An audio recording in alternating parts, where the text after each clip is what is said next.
From the Toronto Star, I'm Adrian Shung, and this matters.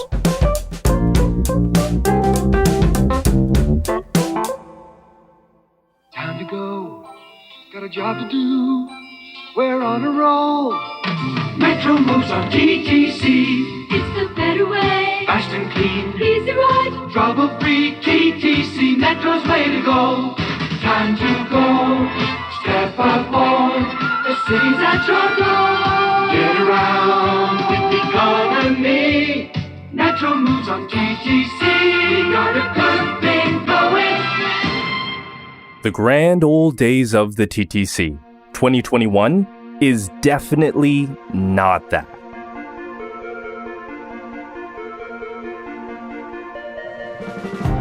Like with most things in the pandemic, there is a before and after to how life has changed. And for public transit, it's pretty stark. TTC ridership numbers plummeted weeks into the pandemic. Regular daily commuters around the GTA stopped using GO Transit almost overnight. And what had transportation experts most worried was the death spiral of transit. It's not some scare tactic term. It's a real phenomenon that upends how millions of people in a city move around. And the city of Toronto has seen it before. So, after nearly 20 months of the pandemic, where is transit now? And have we changed the way we move and live in the city forever? We're joined by Ben Spurr, the Toronto Star's transportation reporter. Ben has dug into the data of the past year and a half to figure out the health of transit in the GTA and whether the specter of the death spiral is still on the horizon. Ben, thanks so much for your time to join us. Yeah, thanks for having me. The last time we spoke to you on the podcast about the state of transit in Toronto and the GTA, it was April 2020. I checked back on my files, and even then, we knew that transit ridership had essentially cratered, right? We couldn't know where things were fully headed and where it would play out. But now we have more than a year's worth of data. So right now, where do things stand with the TTC in their finances and in their ridership? Right. So, yeah, I think the question back in last spring was basically how transit agencies like the TTC were going to survive, right? As you say, ridership basically evaporated overnight, dropped by 85% of normal in April of 2020 at the TTC. So the kind of question was, how would agencies ride out that financial hit? Because the TTC relies on fare revenue for about 2/3 of its operating budget. And without that, it wasn't clear how basically, the trains could keep running. So what has happened since then is the provincial and federal governments did come to the table with basically emergency bailout funding and allowed the TTC to keep running at something like normal levels. But here we are in the fall of 2021 and ridership is still not close to normal. As of the first week of September, the TTC was carrying only about 43% of the ridership that it had before the pandemic. And that's about 740,000 paying customers a day. It's still, quite a sizable number, but nowhere near what it was in normal times. And financially, they've been subsisting off this bailout for the last year and a half, got $1.3 billion in funding from the provincial and federal government. But even with that money, because ridership is still low, the TTC is projecting an $80 million shortfall for the rest of this year. And the city of Toronto is expecting the TTC could have a budget gap of about $800 million in 2022. So still not back to normal at all. So disaster was averted, but clearly ridership, fare revenue, none of that is back to what it was pre-pandemic for the TTC. Yeah, basically the worst of the crisis has hopefully been left behind and the TTC has got through that, but they're still just facing this really uncertain future of lower ridership and lower fare revenue. And that will mean some tough choices potentially of how to keep operating with less revenue and questions about how the TTC is going to be funded from here on out. Will the province and federal government continue to contribute to the TTC operating funds and allow it to kind of avoid service cuts? So a lot of uncertainty still facing the TTC. And what about GO Transit and Metrolinx? What's the state of things there? It's interesting because GO Transit is a provincial system that's basically a much different model than the TTC. GO Transit basically was built on as a commuter line that's built to bring people from outside of Toronto into Toronto in the morning and take them back home at night for their commutes. Of course, during the pandemic, those commutes have all but disappeared, right? So all the office workers that used to be coming in from around the GTA into downtown have not been doing that for the past year and a half. So For the year that ended March 31st of this year, ridership on GO Transit was down more than 90%. And they kept running not normal service, but they kept running some adequate level of service, which meant that over the course of that year, the provincial government was subsidizing GO Transit at more than $141 per ride. So that meant that every time someone got on GO Transit, it cost the province $141, which is a huge number, but they kept running that service, they say, so that, nurses could get into downtown to go to hospitals and essential workers could get where they needed to go. So I think we could probably say that was a wise decision, but a costly one. Yeah, when you break it down by trip like that, again, we understand that it's essential and will continue to run. But when you put it like that of per trip per person, clearly this bailout was very much needed. Yeah, the TTC is funded by the city, and so it needed the additional funding from the province and the federal government. GO Transit, the funding model is a bit different. It's a provincial system, so it didn't get the same bailout money. One of the big worries right from the get-go of the pandemic was that transit operators would fall into what's called the death spiral. Terrifying name. But Ben, can you define what exactly the death spiral for transit is? Yeah, so it sounds like something out of science fiction maybe, but it's a public transit term that gets thrown around. Basically, the idea is that once ridership starts to dip or dips sharply, some transit agencies can respond by reducing service, right? They have to cut their budget because they have less revenue. But then what happens is that with service being reduced, transit suddenly becomes less attractive to people, right? They're waiting longer for their bus or their subway. So they start to find another way to get around. And so that means that if ridership dips even more, if the transit agency cuts service again, then it just falls into this downward spiral that can be really hard to get out of. And it's something that we have seen happen in Toronto and other places over the years. And it can be a sort of a fatal or a really devastating trend for a transit agency to fall into. So it's like a drain or a vicious circle, essentially. If you cut service, then people won't want to ride it. And if people don't ride it, then transit agencies can't get that money back. And it just repeats itself and gets worse, is what you're saying. Yeah, exactly. And I think one way to illustrate this is like, you might sort of think that, if transit ridership drops by 20%, say, it makes sense to cut service by 20%. That's the kind of efficient way to run things. But by way of example, for instance, in normal times, if there are 12 people waiting for a bus every morning and the bus comes every 10 minutes, that's a good level of service. Everyone's happy. But if all of a sudden ridership drops by 75% and there are only 3 people waiting at the bus stop, if you cut service by the same amount, by 75%, that bus will come every 40 minutes. So pretty soon those remaining 3 people who are waiting at the bus stop are going to find another way to get around because the service is no longer viable. So that's maybe an extreme example, but the point is that there's a service level where at some point, if you keep cutting, transit service basically becomes unattractive, unviable. So there needs to be an adequate level of service to kind of stop from falling into that death spiral. And so has the TTC avoided the death spiral? Is that something that's still on the table for them potentially?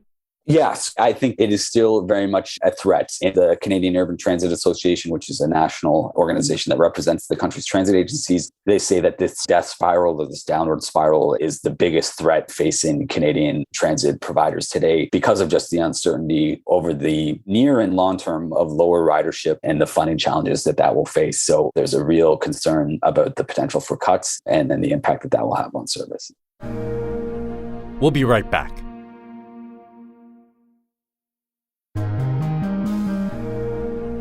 What I find is so interesting, too, about the death spiral is that it's not just a social economic theory, because there is actual history here, right? From the TTC to draw on. You wrote about how the TTC was in really bad shape, and there are lessons to be learned from here. So can you explain that for us?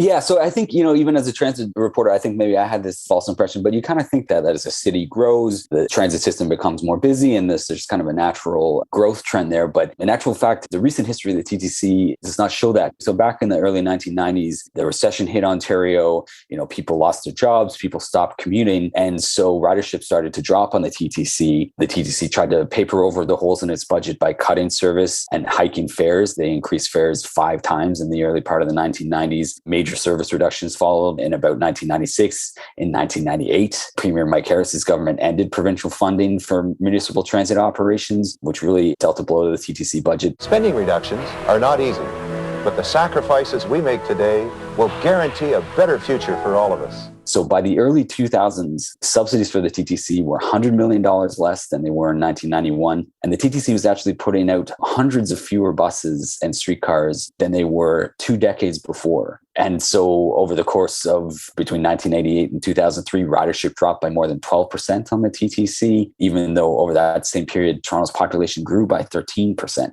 And so that shows how long lasting these kind of cuts and this kind of downward spiral can be. And the TTC didn't recover from that downward spiral until 2007. That's when ridership finally returned to 1990 levels. And it only got there after the city launched an aggressive ridership growth strategy to fund service improvements and win customers back. But it just goes to show that once you start to cut, it can be a long time to get out of that.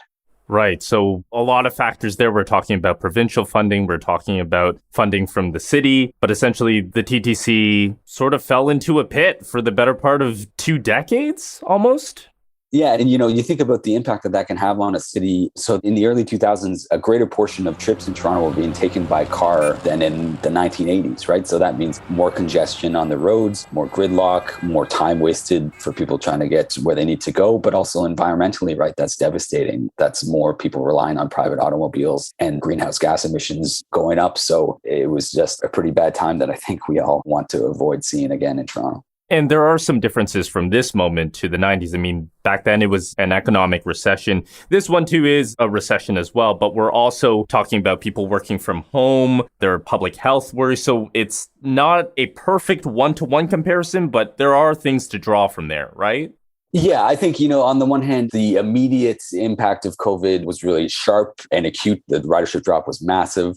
It's rebounded from that a little bit. But I think what's really kind of concerning for transit agencies is that obviously COVID has made fundamental changes to the way that society and cities operate. So you're going to see more people working from home, more schools going to remote learning. People are, I think, a bit more wary of being on a crowded transit vehicle. So these are all factors that are going to last, I think, for years. It seems like that will all suppress transit ridership. And I think concerningly for agencies like the TTC doesn't have a lot of control over that. They can, still add service or, put out adequate levels of service, which will attract riders to some extent. But there are these factors that are going to determine when ridership returns to pre-pandemic levels. And the TTC doesn't really have much say over how quickly office workers return, for instance.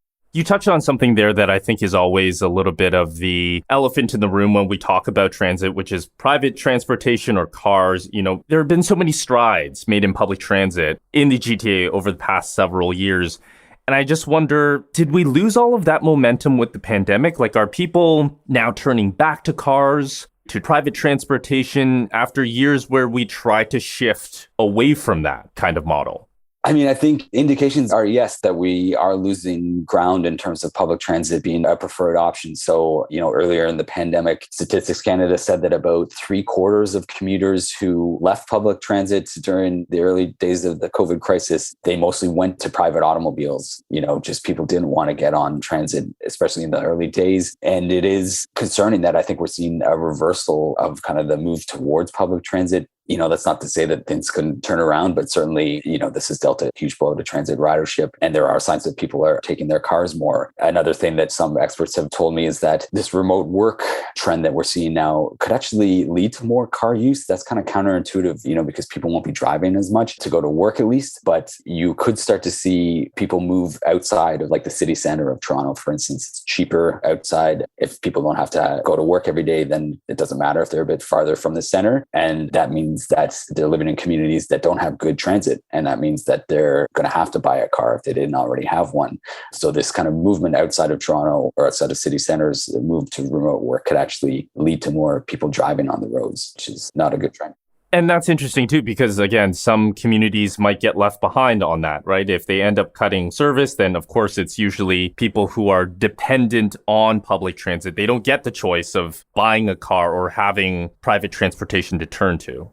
Yeah, I think what's really interesting is the pandemic has reinforced the idea that certain communities are reliant on public transit and it's a really essential service to them. So, while we've seen the downtown empty out, subway ridership has dropped to, right now it's only about 1/3 of normal levels, but out in the kind of inner suburbs, the bus network that serves those communities have remained much busier throughout the pandemic. They're now at about 50% of normal levels. So we've seen that the people who are, perhaps essential workers who are not kind of white collar collar workers or who can do their job from home are continuing to rely on public transit to get where they need to go. So I think that just reinforces the need, if we want an equitable city, the need to continue to ensure that public transit serves those areas adequately. What about transit advocates who speak for those people? You interviewed them. What kind of ideas do they have about potentially remaking transit to be better? Because, money is, of course, forever an issue. But for many people, transit in Toronto, even pre-pandemic, had its issues. Is this a chance to fix some of those problems, to make it more attractive to people to use transit? Yeah, I think the TTC is going to have to perhaps get creative, right, about making its transit service attractive to win people back, right? So they're doing a whole bunch of things right now about, kind of cleaning their vehicles and making sure that people feel safe on transits while the pandemic is still unfortunately here. But transit advocates are also saying that they need to do things like, add service back, make sure that there's a lot of vehicles on the road, actually cut fares. A group called TTC Riders here in Toronto, who advocates for transit users, have pushed for the TTC to make fares cheaper for them to come back. And also, I think they'll just have to try to find ways to make the service seem like a better way to get around. And I think that it's going to be a hard thing to do, but I think that you could see them trying out different ideas. We know that TTC and Metrolinx, they have different problems to solve here, but do they have any sense of how long it could take for transit in this city to recover, whether we define that as being ridership levels or fare revenue? What does the next year look like for them?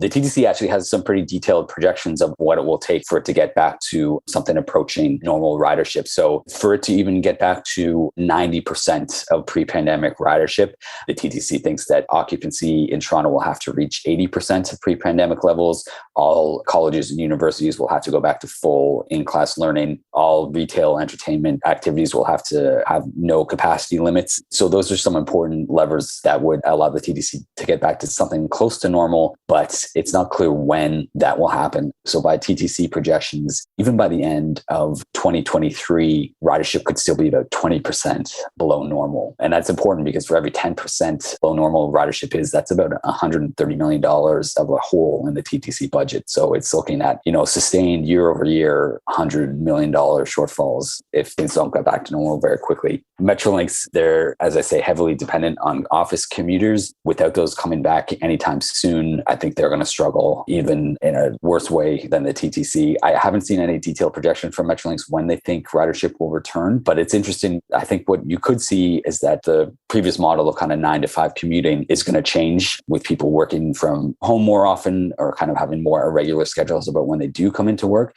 So I think Metrolinx were already shifting their business model to have kind of more all-day two-way service, they call it. So not just depending so heavily on commuters, allowing people to take those midday trips in and out of Toronto. So I think they're going to just continue on that path of trying to serve more people throughout the day rather than just focus on commuters. I think that's kind of their long-term strategy. But I think for the foreseeable future, for years, there's still going to be, ridership below normal, and they're going to struggle even harder than the TTC. Wow. So even when the pandemic ends, whenever that officially does happen, the damage has been so big for both of them, this will affect service and their strategy for years to come. Yeah, and it's not just the damage being so severe, it's just that we've kind of had a fundamental reorganization of society, right? The way that cities work.